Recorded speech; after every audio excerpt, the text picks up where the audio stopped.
दरमियाने कदकाठ और आमसी शख्सियत के मालिक मैसूर के हुक्मरान टीपू सुल्तान ने अपने बाद साथियों की गद्दारी के बावजूद जिस बहादुरी और जुर्रत के साथ हज़ारों अंग्रेज़ फौजियों का दलेरी से मुकाबला किया वो आज ज़रबुल मिस्ल बन चुका है।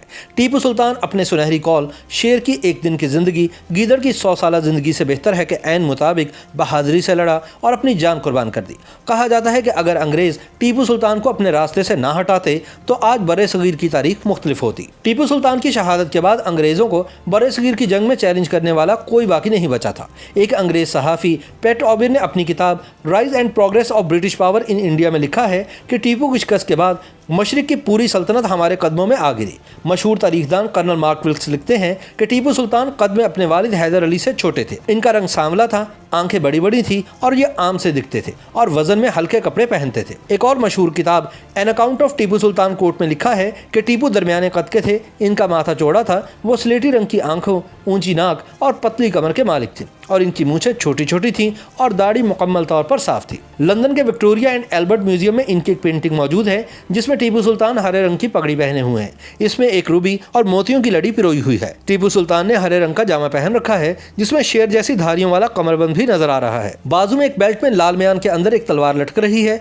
मशहूर तारीखदान जेम्स मिल अपनी किताब the history of British India में लिखते हैं कि ये वही टीपू सुल्तान थे जिनकी आधी सल्तनत पर 6 बरस कबल अंग्रेजों ने कब्जा कर लिया था। इनके पास जो जमीन बची थी उससे इन्हें सालाना 1 करोड़ रुपए से थोड़ी ज्यादा आमदनी होती थी, जबकि उस वक्त इंडिया में अंग्रेजों को मिलने वाला कुल ज़र मुबादला तकरीबन 9 करोड़ रुपए था। जब 3 मई सन 1799 को 45,000 फौजियों पर मुश्तमिल अंग्रेज फौज सरंगापट्टम में टीपू के चंद गद्दार फौजियों के ताबून से दाखिल हुई तो टीपू खुद दूबदू लड़ाई में शरीक हुआ। एक मौके पर अंग्रेज कमांडर कर्नल डनलप शदीद जख्मी होने के बाद मैदान जंग से बाहर हो गया। इसकी जगह लेफ्टिनेंट फार्क्यूहार ने संभाली, लेकिन वो भी जल्द जहन्नुम रसीद हो गया। लड़ाई थमी तो टीपू सुल्तान गुसल के लिए चला गया, लेकिन सुबह टीपू के नजूमी ने इन्हें आगाह कर दिया था कि आज का दिन इनके लिए अच्छा नहीं, इसलिए शाम तक इन्हें अपनी फौज के साथ रहना चाहिए। बहरहाल गुसल के बाद टीपू ने गरीबों में पैसे बांटे। टीपू ने चीनापटना के एक पुजारी को 1 हाथी, तिल का 1 बोरा और 200 रुपए दिए। दीगर ब्राह्मणों को टीपू ने काली बकरियां, काले कपड़ों से बनी एक पोशाक और 90 रुपए के अलावा तेल से भरा हुआ एक बर्तन भी दिया। इससे कबल इन्होंने लोहे के बर्तन में रखे हुए तेल में अपना साया देखा। इनके नजूमी ने बताया था कि ऐसा करने से इन पर आने वाली मुसीबत टल जाएगी। टीपू ने महल में वापस लौटकर रात का खाना अभी शुरू ही किया कि इन्हें अपने कमांडर सईद गफ्फार की शहादत की खबर मिली।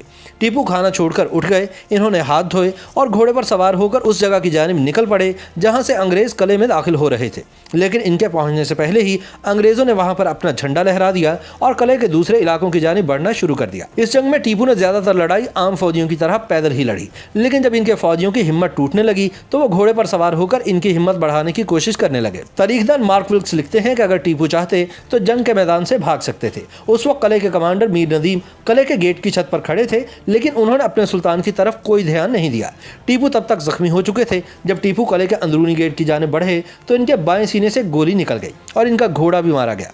इनके साथियों ने इन्हें डोली पर बिठाकर जंग के मैदान से बाहर ले जाने की कोशिश की, लेकिन नाकाम रहे क्योंकि तब तक वहां लाशों का ढेर लग चुका था। मेजर अलेक्जेंडर लिखते हैं कि उस वक्त इनके बॉडीगार्ड राजा खान ने इन्हें मशवरा दिया कि वो अंग्रेजों को इनके मुतालिक बता दें, लेकिन टीपू को यह नामंजूर था। उन्होंने अंग्रेजों के हाथों कैद किए जाने की बजाय लड़ते लड़ते शहादत कबूल करने का फैसला किया। इसी असना में कुछ अंग्रेज फौजी किले के अंदरूनी गेट में दाखिल हुए। उनमें से एक ने टीपू की तलवार की बेल्ट छीनने की कोशिश की। तब तक टीपू काफी खून बह जाने की वजह से तकरीबन बेहोश थे, लेकिन इस हालत में टीपू ने कई अंग्रेज फौजियों को शदीद जख्मी किया जो इन्हें कत्ल करके इनकी जवाहरात से जुड़ी तलवार छीनना चाहते थे। उस वक्त अंग्रेज सिपा सालार को इल्म नहीं था कि टीपू सुल्तान आखिरी सांसें ले रहे हैं। उसने फौजियों के हमरा किले में टीपू सुल्तान को तलाश करना शुरू किया तो टीपू के जख्मी बॉडीगार्ड राजा खान ने उस तरफ इशारा किया जहां टीपू सुल्तान गिरे पड़े थे। मेजर एलन ने लिखा कि जब टीपू की लाश को हमारे सामने लाया गया तो उनकी आंखें खुली हुई थी।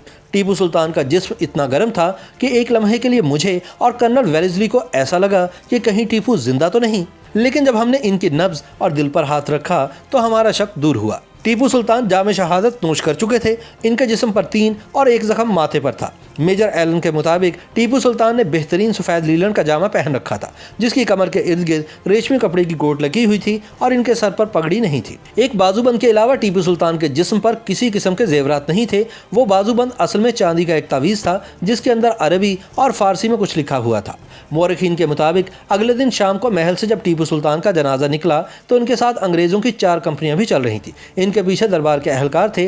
जिन सड़कों से टीपू सुल्तान का जनाजा गुजरा, इसकी दोनों जानिब बहुत भीड़ थी। लोग ज़मीन पर लेटकर टीपू सुल्तान को खराज अकीदत पेश कर रहे थे। लोग ज़ोर ज़ोर से रो रहे थे।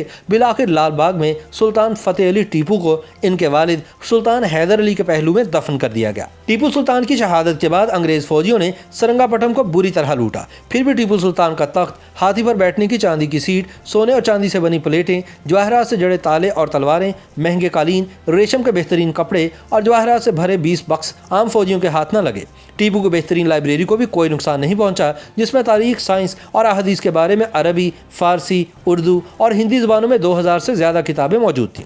अंग्रेज़ फ़ौज की जानिब से एक हीरे से बना सितारा और टीपू की तलवार वेलेस्ली को पेश की गई। मेजर अलेक्जेंडर एलन ने अपनी किताब an account of the campaign in Mysore में लिखा है कि हैरिस ने टीपू की एक और तलवार बेड को तोहफे में दी और सुल्तान के तख्त में जड़े शेर के सर को विंडसर कैसल के खजाने में भेज दिया।